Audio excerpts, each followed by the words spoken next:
Causos Encantados. Quando a noite cai, coisas estranhas acontecem. Causos dos Escritos.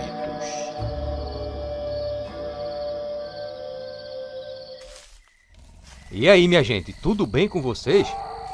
Sejam bem-vindos a mais um Causo dos Escritos. E se você ainda não enviou seu causo, agora você pode enviar também pelo WhatsApp. É só enviar seu áudio ou a sua história escrita. Ou então, se preferir, mande para o nosso e-mail. Os contatos estão aí na tela.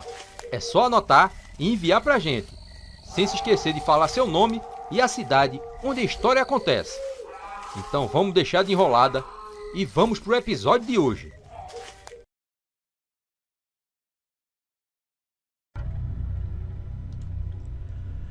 Olá, Rui. Me chamo Ana. Atualmente moro em Serrana, São Paulo, mas sou natural de Juripiranga, Paraíba. O relato que irei contar aconteceu comigo há 12 anos atrás. O nome da cidade em que ocorreu se chama Ferreiros, Pernambuco. Por volta das 6h30 da manhã, minha mãe, que se chama Selma, tinha vindo me buscar para passar o dia no sítio da minha bisavó Helena. Saímos de casa e fomos direto para o ponto de ônibus.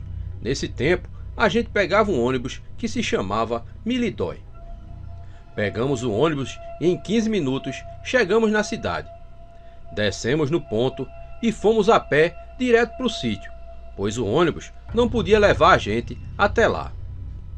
Eu e minha mãe estávamos cansadas de tanto andar, pois estávamos com as bolsas pesadas para carregar e tínhamos ainda que andar uns 20 a 30 minutos a pé. Eu e minha mãe não gostávamos de ir para o sítio da minha bisavó sozinhas, pois tínhamos que passar por um engenho antigo.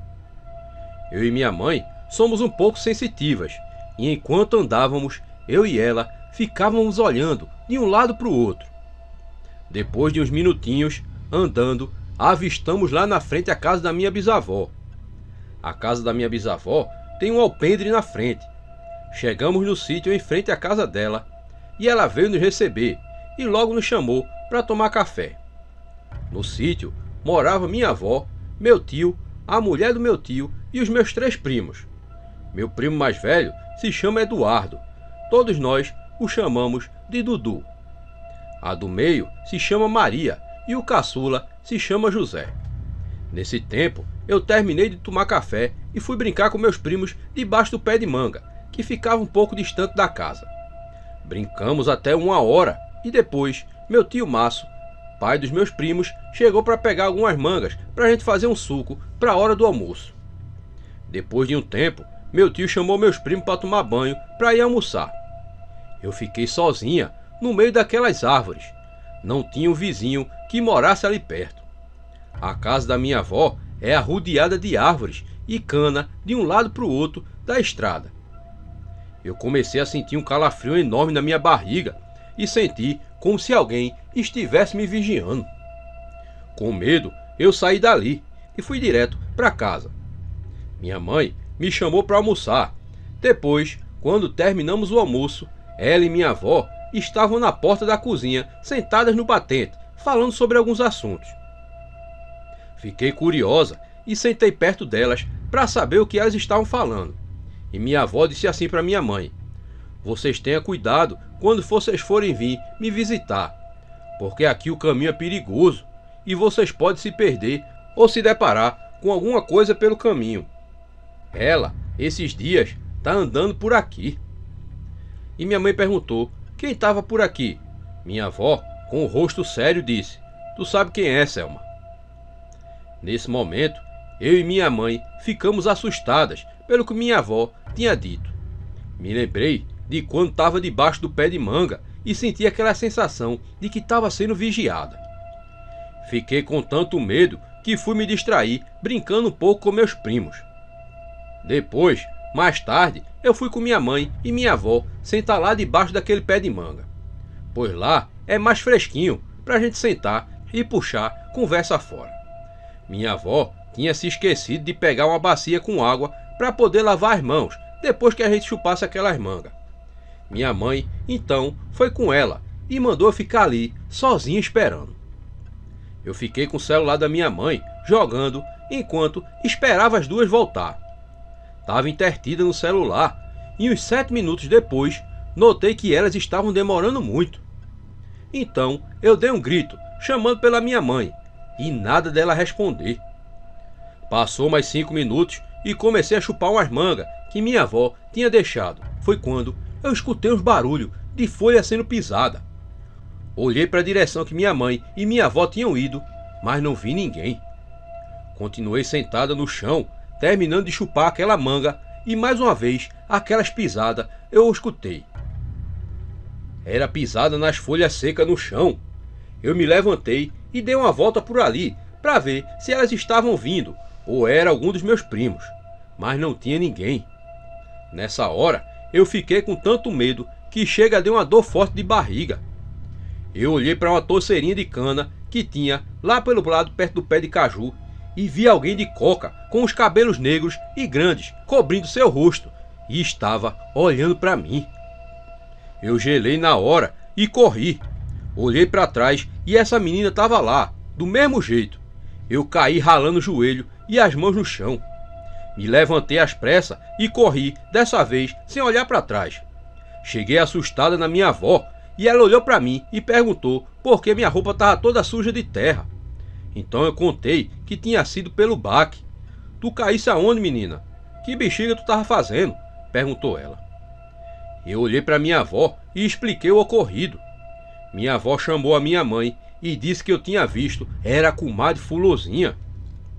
Eu fiquei com muito medo, pois eu nunca tinha visto ela, só tinha escutado as histórias que minha avó e meus avós contavam. Minha avó perguntou se ela tinha feito alguma coisa comigo, e eu disse que não. Disse que ela estava lá, de trás daquela toiceira de cana, com aqueles cabelos negros e grandes, cobrindo seu rosto, mas dava para ver que ela estava olhando para mim. Minha avó sorriu e disse que se ela não fez nada comigo, foi porque gostou de mim, e disse que não era para eu ter medo dela, porque ela só estava ali, protegendo e observando tudo que as pessoas fazem. Não sei se minha avó disse isso para me acalmar, mas depois desse dia, eu nunca mais fui no sítio da minha bisavó. Estou pretendendo ir visitá-la ano que vem. Bom, Rui, esse foi o meu caso. Espero que tenha gostado. Muito obrigada por ter esse canal maravilhoso. Que Deus Nosso Senhor lhe abençoe e ilumine cada dia. Abraço.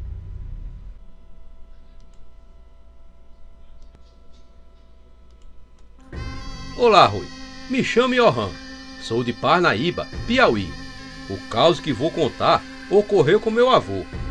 Desde criança, ouço muitas histórias dele, mas hoje irei contar uma em específico, que tem de testemunha a minha avó e meu tio. Na época, eles viviam em um sítio, lá no Maranhão, na cidade de São Luís. Eles tinham uma cachorra que estava recentemente dando cria. E toda madrugada, de quinta para sexta, um filhote gritava e a cachorra latia muito. Isso vinha ocorrendo mais de uma vez. Foi quando os meus avós e meu tio decidiram ficar de tocaia, esperando para ver que bicho era aquele. Até então, acreditavam ser alguma onça ou outro animal parecido. Mas quando o relógio bateu meia-noite, ouviram a cachorra latir e os filhotes gritar. Aí meu avô e meu tio se armaram com um facão e correram até o local para ver o que era. Chegando lá, se depararam com uma criatura horrenda. Meu avô disse que ele tinha a parte traseira mais alta que a dianteira e tinha umas orelhas enormes e uma cara de cachorro com uma mistura de gente. E tinha um cheiro muito forte, cheiro de enxofre. Quando a criatura percebeu a presença deles, fugiu com o filhote na boca. E meu avô foi atrás junto com meu tio. Na perseguição do bicho, meu avô entrou por uma trilha bem fechada. Foi quando aquela criatura percebeu que meu avô estava sozinho. Jogou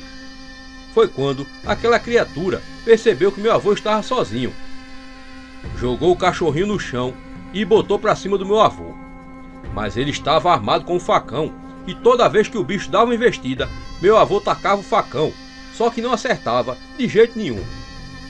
Parecia uma coisa encantada, até que ele conseguiu acertar um golpe na região da perna do bicho, que saiu correndo em disparada na direção do meu tio, que estava logo atrás, que por conta do medo se jogou nos matos, ao lado, deixando assim o bicho fugir. No outro dia, ficaram sabendo de uma velha que estava muito mal no hospital, com uma ferida muito grande na perna dela. Logo meu avô descobriu quem era o vira-bicho. Bem, Rui, então essa é a minha história de lobisomem. Espero que apareça no seu canal. Muito obrigado.